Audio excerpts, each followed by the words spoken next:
Nazzikuno ng'omwana omuwala waasuna ebbeere abazadde ekyabagiranga mu birowoozo kumufunira musajja ave ku luggya.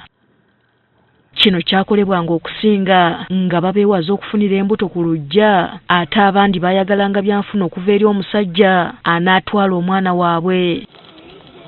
Ekintu kino okusinga kyali nnyo mu basiraamu okutuusa gavumenti bwe yavaayo n'amaanyi okukomya okufumbiza abaana abatanneetuuka. Newankubadde gwafuuka musango okufumbiza abawala abakyali abato, bangi bakyabikola naddala abasiraamu mu byalo. Lavia Namakula akola ku nsonga z'amaka n'abaana ku Uganda Muslim Supreme Council agamba bakizudde ng'abazadde kino bakikola olw'okwagala ebyenfuna. Ku luno essira twaliteeka nnyo ku bazadde abaagala ebirabo nga babawe ebirabo baweeyo omwana omuto oluusi ne bana abakabasanya abaana ate ne bateesa nabo. Ndowooza empowerment esinga edde mu bazadde okugamba nti nno bakuleetera oba sukaali oba biki oba ebirabo tekitegeeza nti obwavu buweddewo.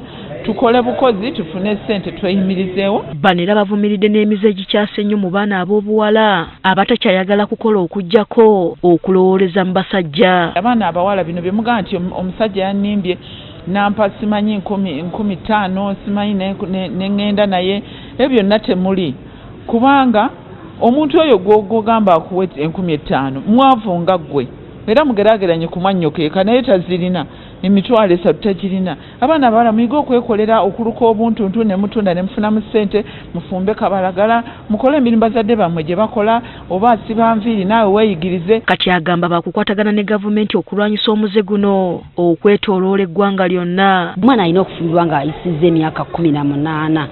Okitegeera naye abeera nga tannakwetuuka oba omusazizza mu kusoma kwe pulaane ye ogisse future ye okitegeera. Tukirwanyisa era buli nsi eyina emyaka gyayo. Ffe mu Uganda twasalawo 18.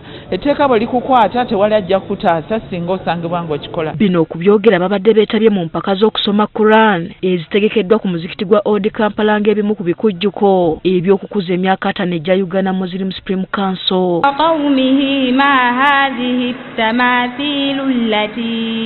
Empaka zino tezisusodde mu kikula wadde mu myaka.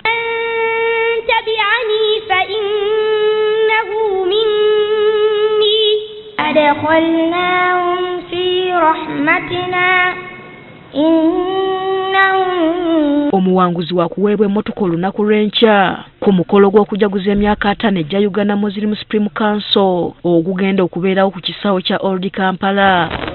Hasfa Nanvuma agafeeyo ku Spark TV.